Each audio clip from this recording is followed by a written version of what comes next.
Graça e paz, igreja. Muito bom estar aqui com vocês novamente, poder compartilhar da palavra do Senhor.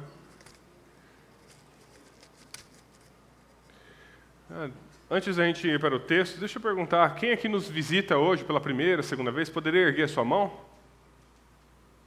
Sejam bem-vindos, é um prazer ter vocês aqui, sintam-se em casa. Essa aqui é a casa do Senhor e aqui nós buscamos conhecer a verdade do nosso Deus. Hoje a nossa meditação será no texto da carta de Pedro, primeira carta de Pedro, capítulo 3, a partir do versículo 13.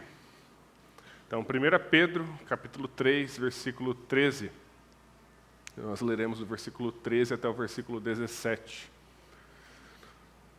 Hoje a nossa conversa é sobre a esperança cristã. Na semana passada nós conversamos sobre a adoração, e como a adoração é o nosso propósito. Nós fomos criados para adorar.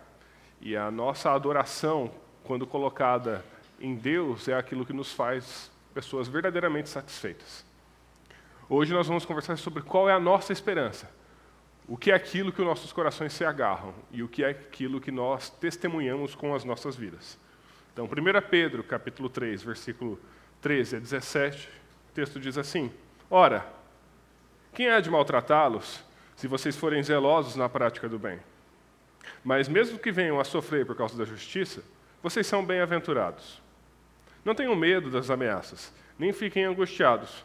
Pelo contrário, santifiquem a Cristo como Senhor no seu coração, estando sempre preparados para responder a todo aquele que pedir a razão da esperança que vocês têm. Mas façam isso com mansidão e temor, com boa consciência, de modo que naquilo que falam mal de vocês, fiquem envergonhados esses que difamam a boa conduta que vocês têm em Cristo. Porque se for da vontade de Deus, é melhor que vocês sofram por praticarem o bem do que praticando o mal. Espírito Santo, nós pedimos que o Senhor abra o entendimento das Escrituras a nós. Trabalhe em nossas vidas, trabalhe em nossos corações. Transforme o nosso modo de ser e de pensar, Pai. Nós pedimos que venhamos a, de fato, colocar a nossa esperança em Jesus Cristo e possamos encontrar grande consolo e alegria na sua palavra. É isso que nós pedimos no nome de Jesus. Amém.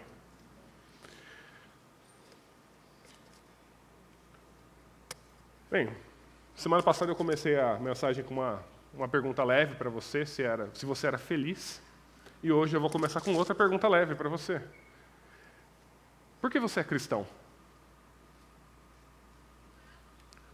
Qual é o motivo da esperança que há em você? O que é que faz de você ser uma pessoa cristã? Em minha experiência, em minhas conversas, em tudo aquilo que eu tenho observado, as pessoas costumam estar na fé, ou costumam se declarar cristã por alguns motivos diferentes. E muitas vezes esses motivos não costumam ser tão legítimos assim. Eu quero conversar com vocês porque, como nós lemos nesse texto, nós devemos estar sempre prontos para dar a razão da esperança que há em nós para aqueles que nos perguntam, e fazer isso de maneira mansa e maneira agradável. Mas para que a gente responda aos outros qual é o motivo da esperança que há em nós, primeiro, nós mesmos precisamos saber qual é o motivo da esperança que há em nós. Por que nós somos cristãos? Vamos começar falando por que não ser cristãos. Tá? Porque motivos que não são muito bons para você ser. Algumas pessoas, elas se dizem cristãs, elas se declaram cristãs porque a vida cristã é a vida que elas conhecem.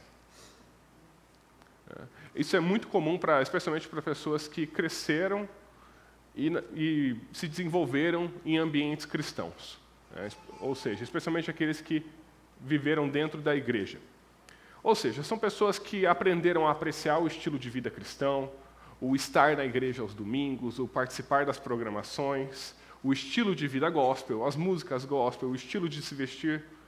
As pessoas encontraram a sua forma de viver, o seu estilo nisso. E esse conforto se tornou familiar, se tornou aquilo que elas reconhecem como sendo a vida delas. Mas veja, uma pessoa que encontra na fé cristã essa razão, ela poderia facilmente ter sido budista, muçulmano, kardecista ou até mesmo ateu, se ela tivesse nascido em um contexto diferente do contexto cristão. Concorda comigo? Se você tivesse nascido, essa é uma pergunta para você avaliar em seu coração. Se você não tivesse nascido em um ambiente cristão, hoje você seria um cristão? Você seria alguém que segue Jesus hoje? Ou você estaria seguindo aquilo que você aprendeu culturalmente a ser a verdade? Ou seja, muitos de nós se dizem cristãos porque simplesmente são moldados pelo mundo à sua volta. E não porque de fato acreditam nisso. Um segundo motivo que torna algumas pessoas cristãs é porque o cristianismo lhes é útil. Isso é o que se chama hoje em dia de cristianismo cultural. É um cristianismo que ele é apreciado como uma ferramenta que serve para funções na vida do indivíduo ou da sociedade. Essas pessoas vão dizer que a fé, que o ambiente da fé, o culto, fazem delas pessoas melhores, pessoas mais iluminadas, pessoas que melhoram o mundo, e que o cristianismo em si ele é útil para preservar e manter a sociedade caminhando na direção certa. Embora essas sejam verdades que o Evangelho nos traz, elas são verdades secundárias, não são o centro do Evangelho. Pessoas que adotam o cristianismo por sua utilidade prática e por aquilo que elas fazem exteriormente nas pessoas e na sociedade, elas poderiam facilmente adotar qualquer outra ideologia que fosse agradável a elas. Essas pessoas, muitas vezes, elas gostam do cristianismo pelo senso de comunidade e de identificação que a igreja pode lhes dar. Então, essa pessoa facilmente ela poderia adotar outra ideologia. Ela poderia ser uma pessoa que adotasse ideologias de esquerda, ou então uma pessoa que adotasse ideologias de direita. Ela poderia ser uma pessoa que adotasse, de repente, o feminismo, ou então adotasse ideologias red pill, ou ela poderia ser pessoas que adotasse a comunidade LGBT, ou poderia ser pessoa que adotasse, então, a comunidade conservadora. Todas essas são comunidades que pregam ideologias e que pregam como melhorar o mundo e como trazer o mundo àquilo que a pessoa pensa que seja melhor. Se o cristianismo é para você apenas uma ferramenta para essas coisas, essa também não é uma forma legítima de ser cristão. E a sua fé está mal situada. O terceiro grupo de pessoas que eu consigo identificar são os cristãos místicos. Basicamente, são pessoas que baseiam a sua fé e a sua religião em experiências sobrenaturais. Pessoas que gostam e sempre procuram revelações e profecias, ministrações de cura e libertação, pessoas que adoram eventos miraculosos e, claro, experiências emocionais de êxtase. Esses dias eu vi um conhecido, mandou um vídeo mostrando como ela tinha ido em um culto de cura e libertação e em uma ministração ela viu que havia pó de ouro na mão dela. E ela fala, olha como foi a presença de Deus foi grande aqui, pó de ouro apareceu em minha mão. Sério? Essa é a manifestação da presença de Deus? O grande Deus, Deus criador do céu e da terra, aquele que deseja restabelecer um relacionamento com você e te transformar por toda a eternidade, o sinal que Ele está dando na sua vida é a sua mão brilhar como se houvessem partículas de ouro. Muitas vezes as pessoas buscam isso. Muitas vezes é isso que nós desejamos. Quantas vezes as pessoas não escutam se uma igreja não tem aquela atmosfera de adoração, um louvor envolvente, as pessoas dizerem, o Espírito Santo não está aqui. Eu não sinto a presença de Deus nesse espaço. Mas o que a pessoa não percebe, na verdade, é que o ambiente não é programado para mexer com as suas emoções e gerar êxtase na pessoa. São pessoas, então, que buscam um elemento místico no culto. Elas buscam, então, não a presença de Deus e não o conhecimento de Deus, mas elas buscam um contato com o sobrenatural e uma experiência que escape o comum. Quantos de nós não buscamos a Deus dessa maneira? Mas veja, esse mesmo tipo de desejo pelo místico e pelo sobrenatural é o que leva algumas pessoas também a sessões espíritas e também a terreiros de umbanda e candomblé. As pessoas nesse espaço também declaram ter experiências espirituais. Também declaram ver coisas incríveis acontecendo. Qual é a diferença entre uma pessoa que se declara cristã e tem experiências desse num espaço que se diz igreja e uma pessoa que vive uma outra dessas religiões? Não há. Por fim, ainda existem outras pessoas que se dizem cristãos porque Deus lhes abençoa. São pessoas que buscam no cristianismo um patrocínio para os seus sonhos pessoais e buscam, então, um encorajamento e uma teologia triunfalista. Elas buscam uma caixinha de promessas. Buscam um Deus que vai fazer com que todos os seus planos deem certo e que todas as coisas melhoram. Elas buscam na fé a solução para as suas vidas, mas para os seus sonhos e para os seus projetos pessoais.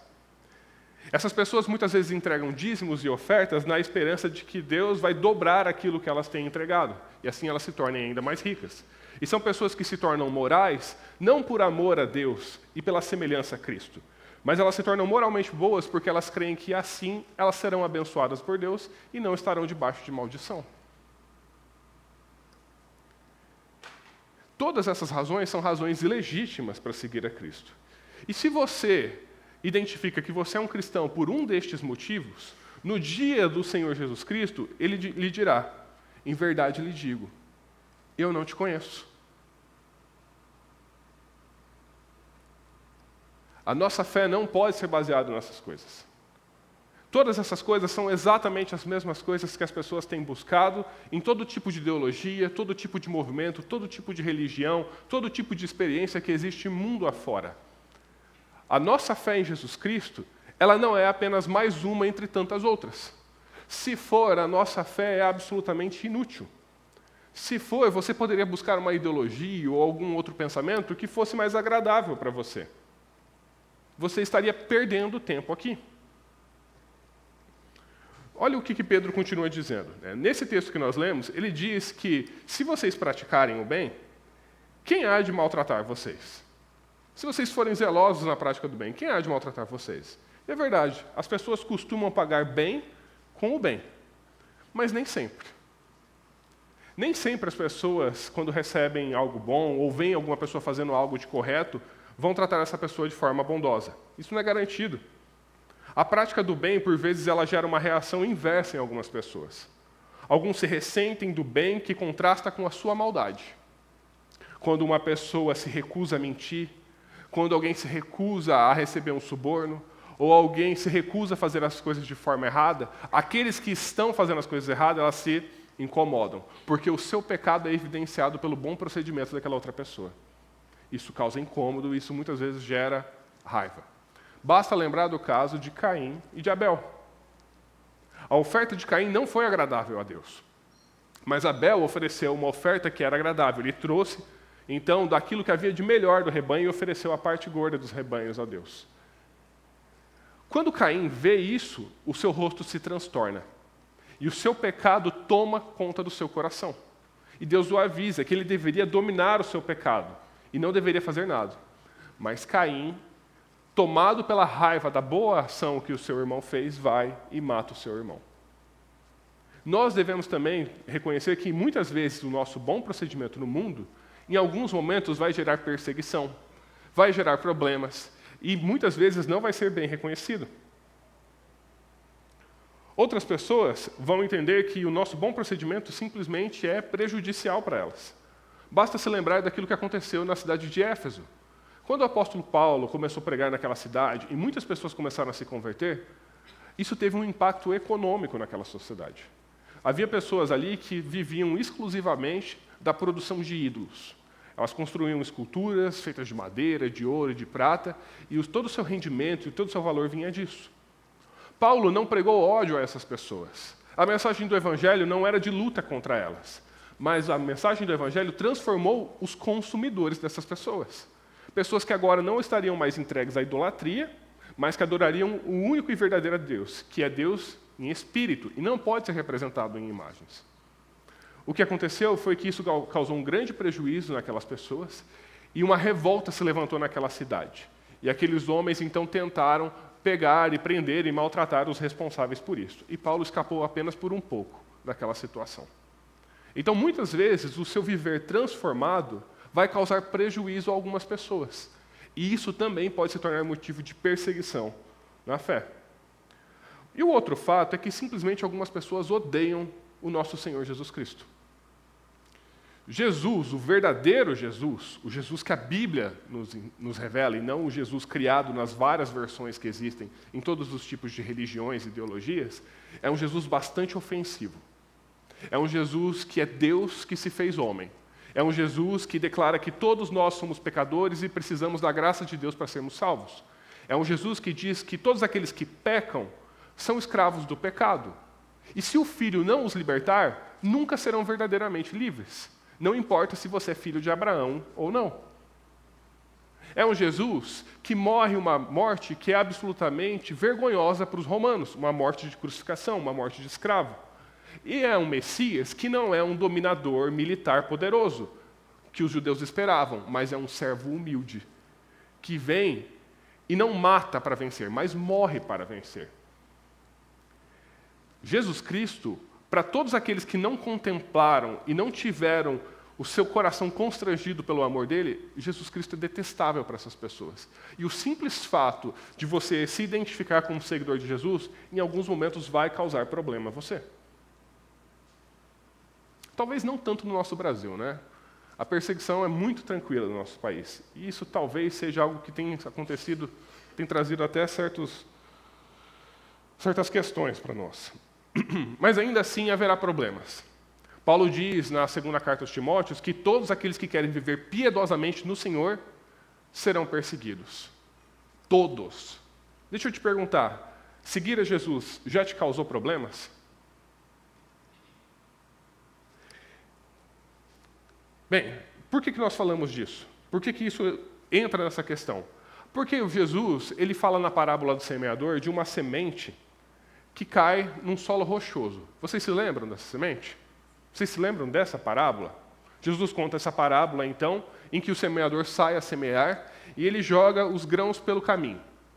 Uma parte dos grãos cai sobre o caminho, batido, e os pássaros do céu vêm e logo comem aquele grão e ele é levado embora. Outra parte cai sobre o solo rochoso. Aquela semente brota e cria raízes, mas o sol quente vem e, como as suas raízes não eram profundas, ela seca e morre. Outra parte cai entre os espinheiros. A planta até cresce, mas ela é sufocada pelos espinheiros e não dá fruto. E, por fim, a última parte cai em solo bom. E ali ela produz 100, 60 e 30 partes por uma. Jesus explica nessa parábola o que cada uma dessas sementes significa. Ele diz que aquela semente que cai sobre o solo, mas o pássaro vem e come, é aqueles que não recebem o Evangelho. Satanás vem logo e tira o Evangelho do coração dessas pessoas. A semente que cai sobre o solo rochoso são aqueles que recebem o Evangelho com alegria e até creem em um primeiro momento. Mas então chegam as perseguições e os problemas. E quando chegam as perseguições e os problemas, elas abandonam a fé. As outras duas sementes são aqueles que são capturados pelas distrações do mundo, e o bom solo é aquele que crê e produz frutos. Mas veja, existe um risco que em meio à perseguição, uma fé que não seja devidamente fundamentada no Senhor, não sobreviva. Eu te pergunto agora, olhe para a sua fé, olhe para o motivo pelo qual você é cristão. Se hoje se iniciasse uma perseguição em nosso país, aqueles que confessam o nome do Senhor Jesus como Senhor e Salvador, pessoas fossem perseguidas, não pudessem mais comprar ou vender, e fossem presas, e talvez até mortas, você continuaria na fé? Isso é um exame para você fazer sobre sua própria fé.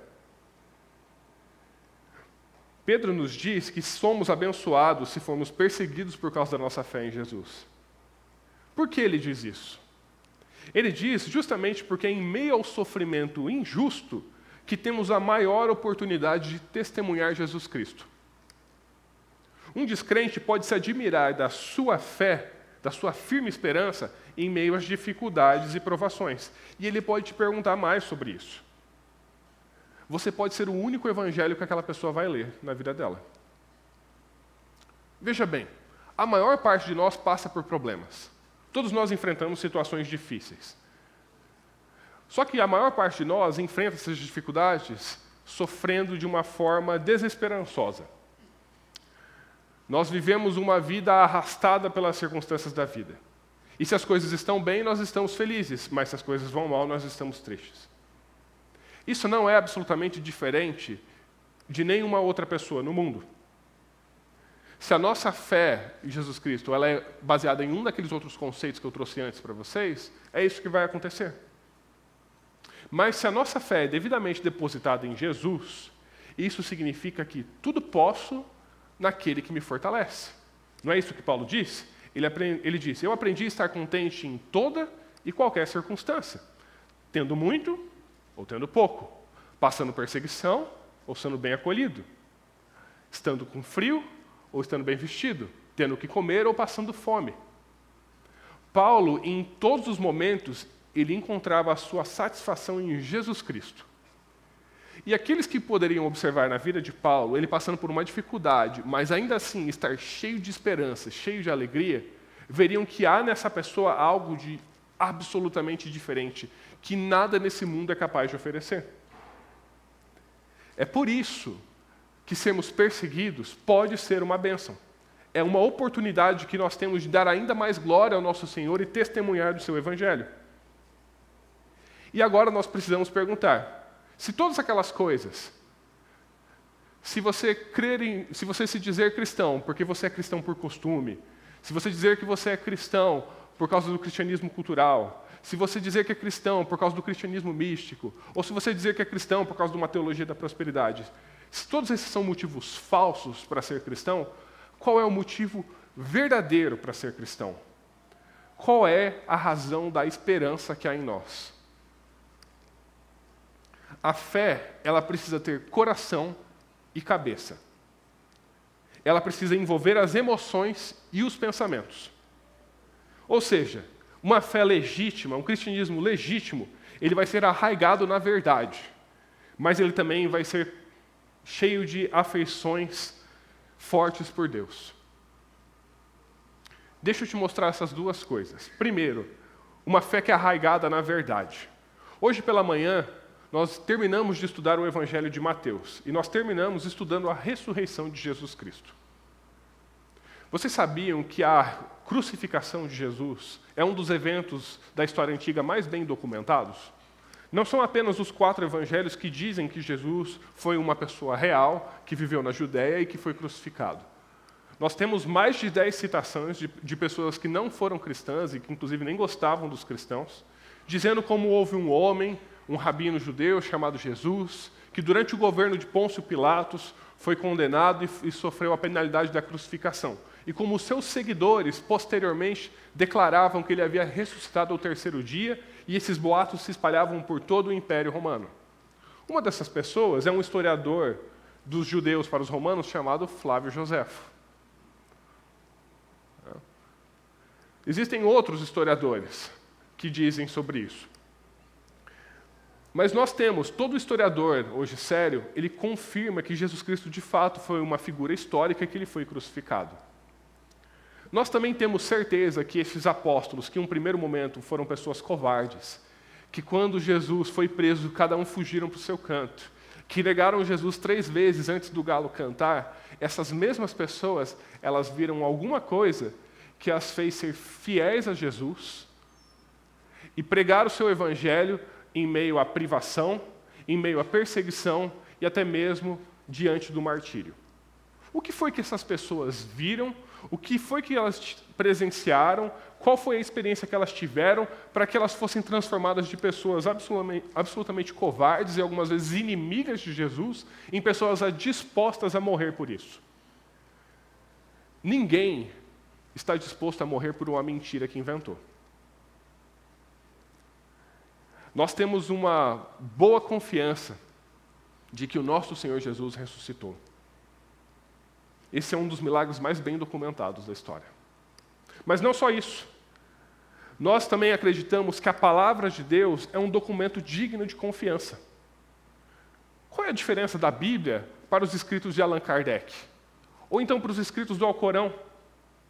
Por que a Bíblia é mais especial do que qualquer outro livro humano já escrito? Os escritos do budismo ou qualquer outro tipo de documento? O que faz da Bíblia um documento diferente? Nós reconhecemos que a Bíblia é uma coleção de documentos históricos confiáveis, escritos por testemunhas oculares durante o tempo de vida de outros testemunhas oculares, que reporta acontecimentos sobrenaturais que se deram em cumprimento de profecias específicas e que alega que os seus escritos têm origem divina e não meramente humana. Pegaram? Vamos voltar. Por que a Bíblia é um livro que você deveria prestar atenção e tratar como diferente dos outros? A Bíblia é um testemunho ocular. Nós sabemos hoje que os evangelhos foram escritos dentro da mesma geração que testemunhou o ministério de Jesus. E não somente isso, foram escritos por pessoas que testemunharam aquelas coisas e que poderiam confirmar se os detalhes estavam certos ou errados. Eram filtros para essas coisas. Nós sabemos que os fatos relatados no Evangelho, eles batem historicamente com várias descobertas arqueológicas que nós temos. Cada vez mais descobertas arqueológicas confirmam os relatos bíblicos. É lógico que existem várias lacunas. Nós sabemos pouquíssimas coisas sobre a história antiga. A maior parte da história antiga está perdida. Mas aquilo que nós temos descoberto se alinha com a história bíblica. Mas não só isso. Não basta apenas ser um documento histórico confirmado. A Bíblia ela alega que eventos miraculosos aconteceram em cumprimento de profecias específicas. Nós estudamos também na semana passada na escola bíblica como na crucificação de Jesus, ele teve então suas mãos e pés perfurados, como os soldados romanos lançaram as sortes pelas suas roupas e rasgaram ali a outra parte da sua roupa, e eles o cercaram e o insultavam. E Jesus crucificado clamou: Deus meu, por que me abandonastes? Acontece que Davi, no Salmo 22, 1000 anos antes, escreveu: Deus meu, por que me abandonastes? Transpassaram-me as mãos e os pés. Malfeitores me cercam e me caluniam. Lançam a sorte pelas minhas roupas. 1000 anos antes, foi profetizado que Jesus, que o Messias, seria crucificado. Crucificação nem sequer existia naquele momento da história. Mas ainda assim, Jesus cumpre literalmente algo que foi escrito 1000 anos antes. Mas não são essa. Dezenas de outras profecias específicas se cumprem em Jesus Cristo. E a Bíblia faz uma alegação final. Ela alega que o texto bíblico foi sim escrito por seres humanos, mas foi escrito por seres humanos inspirados por Deus. Toda a Escritura é inspirada por Deus, literalmente soprada por Deus. E o apóstolo Pedro, em sua segunda carta, ele diz que homens escreveram da parte de Deus, movidos pelo Espírito Santo. Eles não escreveram de acordo com os próprios interesses, mas escreveram aquilo que o Espírito determinou que eles escrevessem. Então o que nós entendemos é que a Bíblia é um livro absolutamente sobrenatural. É um livro diferente de todos os outros. É um livro confiável. E o seu evento central, a ressurreição do nosso Senhor Jesus Cristo, é um evento histórico verificável que a melhor explicação é a ressurreição corporal. Racionalmente, essa é uma fé que faz todo sentido. Ela é bem embasada. Mas isso não é suficiente. Não basta você entender que racionalmente o cristianismo é uma fé que faz sentido. É necessário fortes afetos por Deus. É necessário o caminho de Damasco. É necessário um encontro com Jesus Cristo. É necessário que você tenha um encontro com o seu amor constrangedor. Aquele que não contemplou Jesus Cristo, aquele que não experimentou do seu doce amor, essa pessoa, ela ainda não sabe o que é de fato uma nova vida. Se nós tratarmos a salvação meramente como um ticket para fora do inferno e para dentro do céu, nós estamos perdendo o ponto do cristianismo. Não é sobre isso a nossa fé. O convite que nós fazemos a todas as pessoas não é escape do inferno, saia da tortura eterna, vá para o céu, onde você vai viver nas nuvens com os anjos. Não é esse o convite. O que é aquilo que nós pregamos? Qual é a razão da nossa esperança? Qual é a nossa esperança hoje e amanhã e para sempre? Jesus Cristo. Jesus Cristo é a nossa esperança. O Senhor é a porção da minha herança.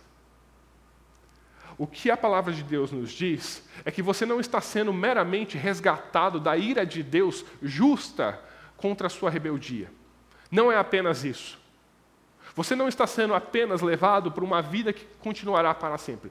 Não é apenas isso. Deus está te dando algo que é infinitamente maior que estas coisas. Ele está se dando a você.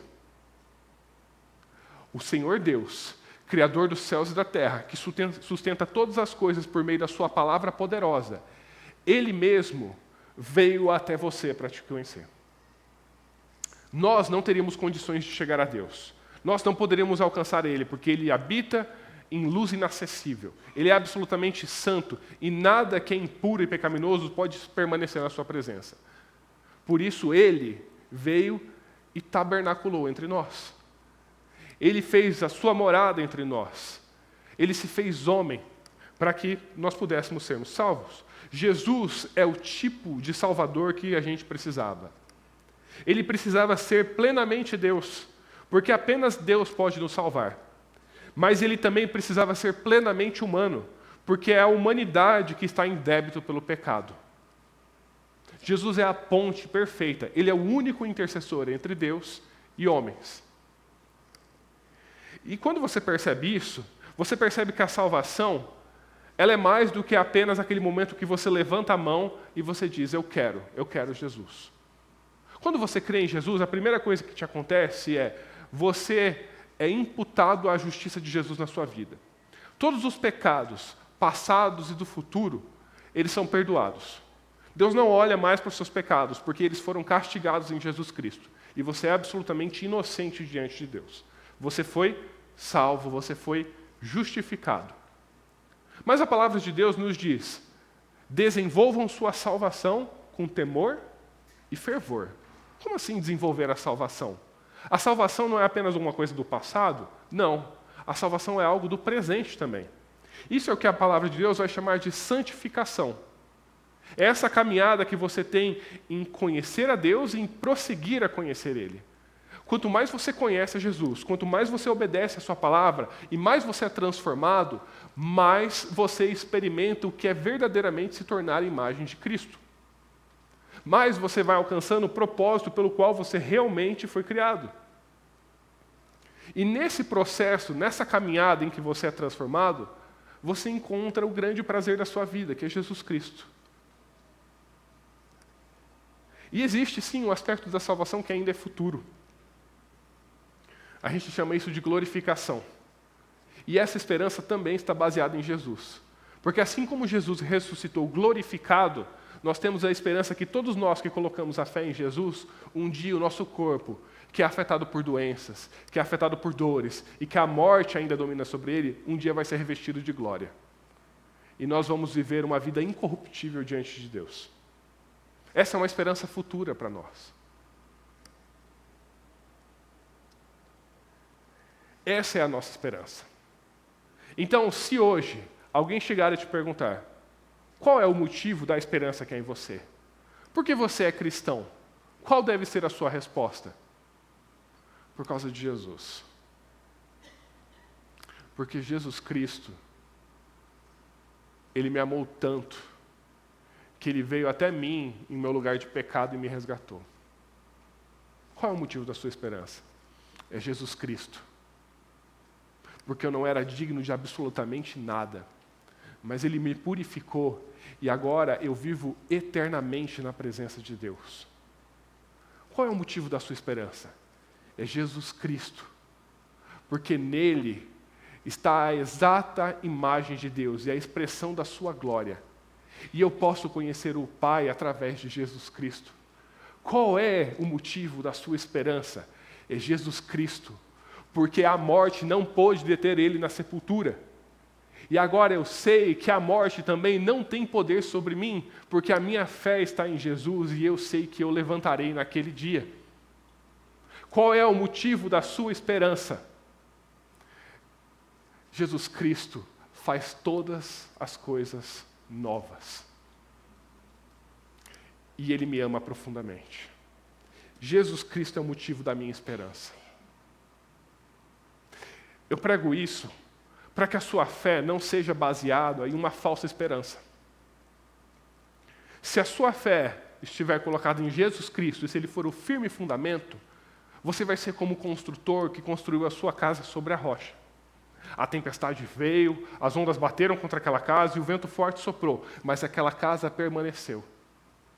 Eu quero que a sua fé não seja baseada numa mentira. Eu quero que naquele último dia, você não escute não te conheço. Eu quero que naquele dia você escute: servo bom e fiel, entre na alegria do meu Pai. Esse é o desejo do meu coração para você. E é por isso que nós trabalhamos e testemunhamos e ensinamos e nos esforçamos e nos desgastamos na pregação. Veja, nem todo cristão vai ser um evangelista ou um apologeta profissional. Você não necessariamente vai saber explicar por que os pergaminhos bíblicos são bem confiáveis, por que as traduções que nós temos são traduções boas, por que os evangelhos que nós recebemos são de fato os documentos históricos. Talvez você não saiba explicar todas essas coisas, mas Deus equipou a sua igreja com pessoas que são capazes de equipar os santos para o ministério. O que você precisa fazer? Se alguma vez você tiver medo do evangelho, lembre-se que você é uma testemunha. A testemunha, num júri, tudo que ela precisa fazer é contar a sua versão da história. Você precisa contar aquilo que você já entendeu e aquilo que você já aprendeu sobre a verdade. O juiz não vai te cobrar para saber todos os fatos. Nem tem como você saber todos os fatos. O que você precisa fazer é que o apóstolo Paulo escreve lá em Colossenses, dizendo: sejam sábios no modo de agir com os que são de fora. E aproveitem bem o tempo. Que a palavra dita por vocês seja sempre agradável, temperada com sal, para que saibam como devem responder a cada um.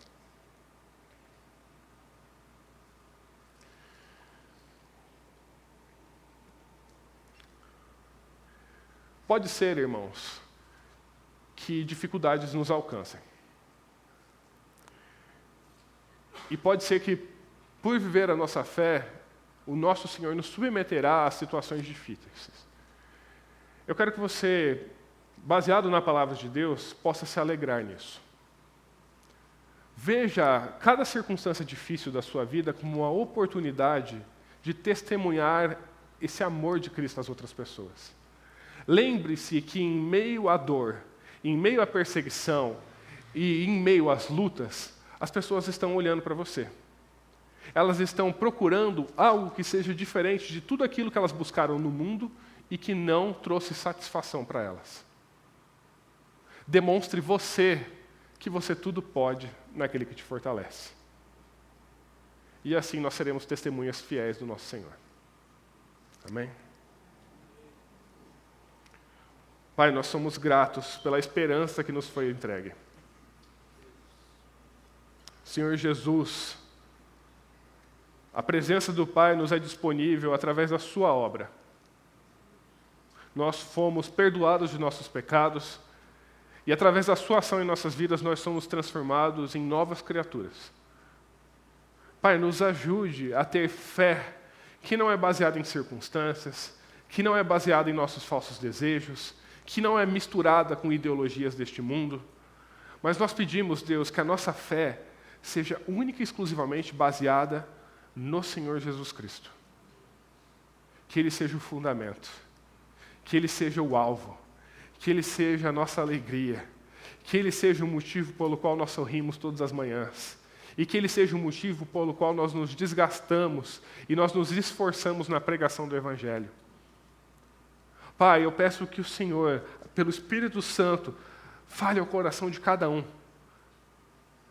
para que não apenas a razão deles saibam que há bom motivo e motivo racional para crer no Senhor, mas para que os seus corações sejam constrangidos pelo amor de Cristo e que fortes afetos os levem a buscar o Senhor.